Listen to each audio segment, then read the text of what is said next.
بسم اللہ الرحمن الرحیم الحمد للہ رب العالمین والصلاة والسلام علی رسولہ الکریم قال النبی صلی اللہ علیہ وسلم خیر الناس قرنی ثم الذین یلونہم ثم الذین یلونہم او کما قال علیہ الصلاة والسلام۔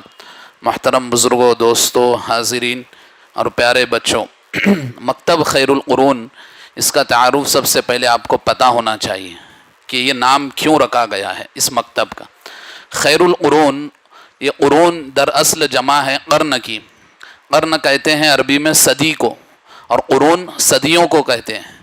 یہاں خیر القرون سے مراد وہ 3 صدیاں ہیں، وہ 3 دور ہے جس کے تعلق سے نبی کریم صلی اللہ علیہ وسلم نے فرمایا تھا خیر الناس قرنی ثم الذین یلونہم ثم الذین یلونہم، کہ سب سے بہترین زمانے کے لوگ میرے زمانے کے لوگ ہوں گے، پھر ان کے بعد کے لوگ یعنی تابعین۔ سب سے بہترین زمانے کے لوگ اللہ کے رسول کے ٹائم پر کون تھے؟ صحابہ اکرام، ان کے بعد تابعین، ان کے بعد تبع تابعین، یعنی صحابہ نے تابعین کو علم دیا، تابعین نے تبع تابعین کو علم دیا۔ یہ تینوں سلسلہ خیر القرون، یہ تینوں صدیاں خیر القرون کہی جاتی ہے۔ اس نام سے مکتب کھولنا اور اس نام سے مکتب چلانے کا مقصد یہ ہے کہ ان خیر القرون کے ان ادوار میں، ان دور میں آپ کوئی اختلاف نہیں پائیں گے، کوئی مسلک نہیں پائیں گے، کوئی فرقہ نہیں پائیں گے اور کوئی بدعت نہیں پائیں گے۔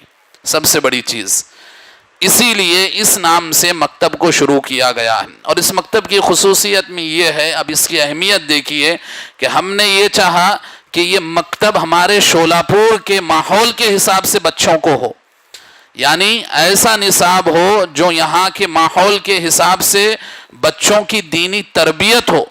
صرف سلیبس وائز ان کو پڑھایا نہ جائے جیسے اسکولوں کالجوں میں پڑھایا جاتا، یہ ہرگز مقصد نہیں ہے، بلکہ یہاں سے تربیت ہو بچوں کی۔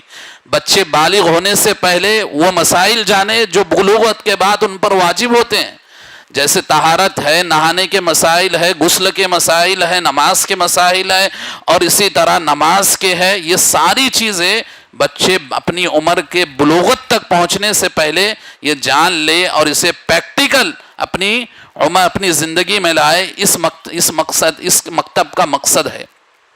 اور یہ مکتب اسی لیے بھی ہے کہ آج جو دور ہے زمانے میں کہ دین کے نام پر آپ دیکھیں بہت ساری برائیاں عام ہیں۔ خیر، برائی شر تو انسان پہچان لیتا ہے، لیکن اگر وہ دین کے نام پر ہو، اسلام کے نام پر ہو، تو یہ خطرہ کوئی نہیں پہچان سکتا، یہ اہل علم پہچان سکتے ہیں۔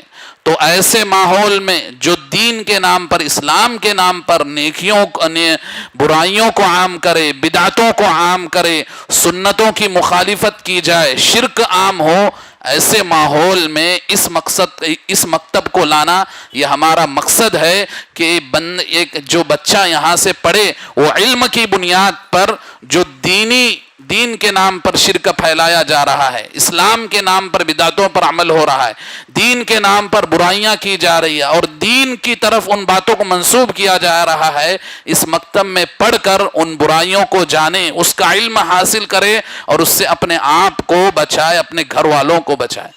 یہ مقصد ہے اس مکتب کا۔ اور یہ مکتب ہم یہ چاہتے ہیں کہ بچہ یہاں سے پڑھے تو اپنی بلوغت کے بعد وہ کوئی بھی ماحول میں رہے وہ اسلامی ماحول پر رہے گا۔ اور سب سے بڑی چیز اس مکتب کی وہ یہ ہے کہ صحیح منہج پر اسے تعلیم دی جائے، صحیح منہج سلف۔ خیر القرون کا مطلب یہ ہے کہ منہج سلف کے مطابق وہ دور گزرا ہے۔ خیر القرون کا جو دور تھا منہج سلف کے مطابق تھا۔ تو قرآن و حدیث کی اشاعت، قرآن و حدیث کا علم اور قرآن و حدیث کے بارے میں جاننا، یہ اگر منہج سے ہٹ کر ہوگا تو انسان گمراہ ہو جائے گا۔ منہج اگر نہیں ہے، بھلے وہ قرآن و مجید اپنے دماغ سے پڑھے، قرآن کا ترجمہ اپنی عقل سے کرے، قرآن کی تفسیر اپنے عقل سے کرے، یا پھر فلم انڈسٹری کے ڈائلاگ اور ان کے مناظر کو وہ قرآنی تفسیر میں پیش کرے، جیسے کہ پاکستان کے کچھ نوجوان ہیں جو کون سا وہ کلب، یوتھ کلب بول کر ایک چینل چلاتے ہیں جو نوجوانوں کو گمراہ کر رہے ہیں اور اپنے آپ کو اہل حدیث کہتے ہیں، وہ اہل حدیث نہیں ہے، وہ منہج پر ہے ہی نہیں۔ صحیح بات تو ایسے غیر منہجوں کو آج کا نوجوان جو 5 وقتہ نماز بھی پڑھتا ہے، پکا اہل حدیث بھی ہے، لیکن ایسوں کی باتوں میں آ کر گمراہ ہو رہا ہے۔ ہمارا مقصد یہ ہے اس مکتب کو پڑھانے کا، جو منہجی غلطیاں ہیں، جو غیر منہجی ہے، ان کو پہچانے، ان کے بیانات سے بچے اور ان کی بات کو پکڑ کر اس کا رد کرے، یہ مکتب کا مقصد ہے۔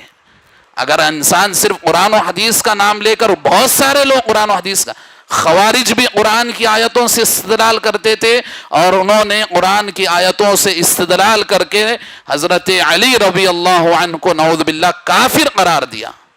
ہمارے چوتھے خلیفہ ہیں، ان کو کافر قرار دیا، اور جو ان کے ساتھ تھے کئی صحابہ تھے، ان کو کافر قرار دیا۔ یہ کیسے ہوا؟ کیونکہ انہوں نے آیتوں کو، قرآن کی آیتوں کی تفاسیر کو اور اس سے استدلال کرنے کے طریقوں کو اپنی عقل سے سمجھا، احادیث کی تشریح اپنے عقل سے کی۔ آج مسلمانوں میں بہت زیادہ فتنہ انکار حدیث بھی ہے، انکار حدیث کا فتنہ ہے کہ احادیث کو جھٹلایا جاتا ہے۔ کیوں؟ کہ ہماری عقل میں اگر حدیث سمجھ میں نہیں آئی تو ہم اس کا انکار کر دیتے ہیں۔ تو یہ ساری چیزیں جو منہج کے خلاف ہے، یہ منہجی چیزیں ایک مکتب پڑھنے والے بچے کو سمجھ میں آئے، اس لیے ہم نے اس کا نام رکھا مکتب خیر القرون۔ اور یہ مکتب میں خود الحمدللہ 2021 میں 15 اکتوبر 2021 میں موتی محل میں شروع کیا۔ آج 1 سال 2.5 مہینے ہو گئے۔ وہاں کا رزلٹ بھی آپ دیکھ سکتے ہیں جا کر، وہاں بچے بھی الحمدللہ پڑھ رہے ہیں، اور ان کی تجوید بھی، ہمارا مقصد یہ ہے کہ بچے ناظرہ بھی پڑھے تو تجوید کے ساتھ پڑھے۔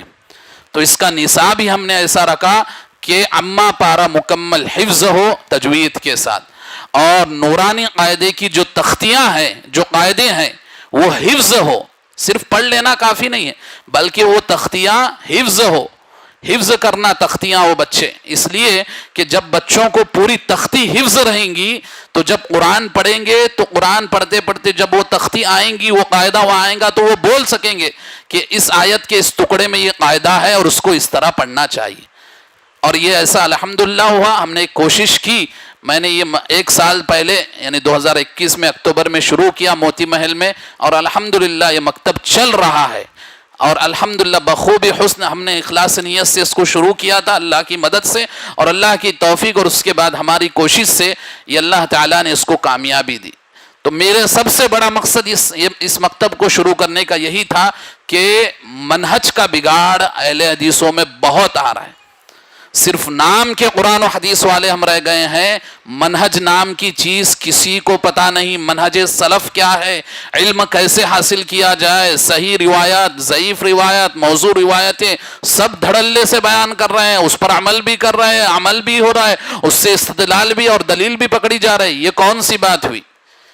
آپ صرف قرآن و حدیث کے لیے کوئی بھی منہج اختیار کریں گے، بدعتی بھی منہج رہیں گا تو لیں گے، فسق و فجور والا بھی منہج لیں گے، خوارج اور روافض اور شیعہ کا منہج بھی لے لیں گے کہ قرآن و حدیث کو تو ہے نہیں۔ میرے بھائیوں، اس مکتب کا مقصد یہ ہے کہ مکتب کی تعلیم اسی طرح پر ہو جو تعلیم نبی نے صحابہ کو دی۔ صحابہ نے عدل پر، امانت داری کے ساتھ، ایمانداری کے ساتھ اور انصاف کے ساتھ جو علم تابعین کو دیا، اور تابعین نے اسی طرح تبع تابعین اور رحمت اللہ علیہ اجمعین کو، جماعت کو دیا۔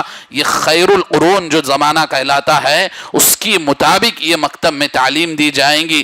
اور کچھ لوگوں کو اس بات پر اعتراض ہوا کہ پچھلا مکتب تو اس کی فیس 200 روپے تھی، اس کی 300 روپے کی گئی ہے۔ میرے بھائیوں، اصل دین کی قیمت ہم میں سے، دنیا میں سے کتنا بھی بڑا مالدار کیوں نہ ہو، کوئی ادا نہیں کر سکتا، کوئی ادا۔ آپ اگر کروڑوں فیس بھی دیں گے دین کے علم کے لیے تو آپ زیرو ہیں، زیرو ہے۔ دین کے علم کے لیے آپ صرف 300 روپے دینا بڑی بات سمجھ رہے ہیں آپ دنیا میں۔ اگر آپ ان مکاتب کو اہمیت نہیں دیں گے، آپ اس کی فیس کم کرنا چاہیں گے، اس کا نقصان جہاں پڑھانے والے معلم کو ہوگا، اس سے کہیں زیادہ نقصان آپ کے اپنے بچوں کو ہوگا کہ ہمارے ماں باپ کی نظر میں ہی اس کی اہمیت نہیں، تو ہم کو صرف فارمیلٹی کے لیے یہاں بھیجا جا رہا ہے کہ مغرب سے عشاء یہاں بیٹھو اور اٹھ کر آ جاؤ۔ آپ کے خود بچے یہاں نہیں پڑھیں گے، اس کا نقصان آپ کے اور آنے والی نسلوں پر رہے گا کہ دین کی اہمیت لوگوں کے نظر میں نہیں رہے گی۔ دین کی اہمیت نے، ہم دنیا کے لیے ٹیوشن پڑھاتے ہیں، ایک سبجیکٹ کے لیے 10-10 ہزار 20-20 ہزار دیتے ہیں، جبکہ وہ سبجیکٹ کے تعلق سے کل قیامت کے دن اللہ پوچھے گا بھی نہیں کہ کیوں اس کو تو نے پڑھا یا کیوں اس کو نہیں پڑھا۔ لیکن یہ تعلیم آخرت کی تعلیم، مکتب کی تعلیم، اس کے تعلق سے ضرور پوچھوں گی۔ اللہ تعالیٰ کے یہاں کھڑے ہونا ہے اور حساب و کتاب جو دینا ہے یہی دین کی تعلیم کی بنیاد پر دینا ہے۔ دنیاوی تعلیم انسان حاصل کرے یا نہ کرے، دین کی تعلیم اس کے پاس ہونا ضروری ہے۔ تو آپ اس فیس کو مت دیکھیے، بلکہ اس مکتب کے تحت جو آپ کا بچہ نکل کر آئے گا، ایسے پرفتن، اب تو ماحول پرفتن ہے ہی، لیکن آگے اور ماحول کیسا ہوگا اللہ ہی بہتر جانتا ہے۔ تو ایسے پرفتن ماحول میں صحیح تعلیم اسلام کی منہج کے مطابق، منہج سلف کے مطابق ہونا ہے۔ اس لیے ہمیں ضروری ہے کہ ہم نے یہ مکتب بنایا، یہ مکتب کو شروعات کی ہے، اور اسی کی شروعات آج الحمدللہ مسجد الغفور میں 1 جنوری 2023 سے ہوئی۔ اور آپ سبھی پیرنٹس سے گزارش ہے کہ آپ اس کی اہمیت کو سمجھے اور زیادہ اس میں بچوں کو چھٹی مت دینے دیں۔ جیسا ایک دن چھٹی ہے اتوار کا، اب اس میں چھٹی لیجئے، اس کے علاوہ چھٹی مت لیجئے بچوں کی۔ آپ شادی ہے وہ ہے، آپ بعد میں کیجئے یہ سب چیزیں، لیکن اس کو اہمیت اگر آپ پیرنٹس دیں گے تو آپ کے بچوں میں آئیں گی۔ اگر آپ کے پاس اس کی اہمیت نہیں تو آپ کے بچے آپ کو دیکھیں گے کہ میرے ابا تو ایسے ہی لا کر مجھے چھوڑ دیتے ہیں فارمولیٹی کے لیے، میں عشاء تک یہاں بیٹھوں گا یا بیٹھوں گی، پڑھ چلے جائیں گے، کچھ حاصل نہیں ہوگا، کچھ بھی حاصل۔ آپ جتنا سختی اسکول کے لیے، ٹیوشن کے لیے کرتے ہیں، اس سے کہیں زیادہ سختی اس معاملے میں کیجیے، یہ مکتب کے لیے، دین کی تعلیم کے لیے، تاکہ آپ کے بچے کسی کے شکار آگے نہ ہو۔ یعنی کوئی دین کے نام پر آپ کے بچوں کو شرکیہ باتیں سکھائے، دین کے نام پر بدعت پر عمل کرانا چاہے، تو آپ کے بچوں کے پاس یہاں سے علم حاصل ہوگا تو وہ ایسے غیر منہجی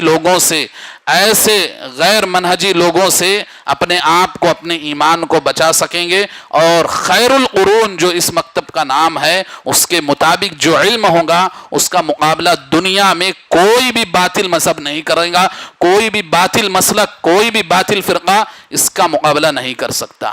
یہ اس کا تعلق، اس مکتب کا یہ تعارف تھا اور اس کی اہمیت تھی، اس کو آپ سمجھے۔ اور اسی مکتب کی جو کتابیں ہیں جیسے اما پارا ہے، نورانی قاعدہ ہے اور حسن المسلم کتابیں ہیں، وہ بھی انشاءاللہ بھی بچوں کو تقسیم کی جائیں گی۔ اللہ تعالیٰ سے دعا ہے کہ جو کچھ باتیں کی گئی اسے مجھے سب سے پہلے اور ہم سب کو اس پر عمل کرنے کی توفیق عطا فرمائے۔ اللہ ہمیں اس مکتب کی اہمیت کو سمجھ کر اس کو ترقی پر پہنچانے کی توفیق عطا فرمائے۔ اللہ تعالیٰ ہمارے کبیرہ گناہ و صغیرہ گناہوں کو معاف فرمائے، جب تک اس دنیا میں زندہ رکھے، دین اسلام پر زندہ رکھے، اور جب ہمارا خاتمہ ہو تو خاتمہ بالخیر فرمائے۔ آمین۔ وآخر دعوانا الحمدللہ رب العالمین، وصلی اللہ علی النبی۔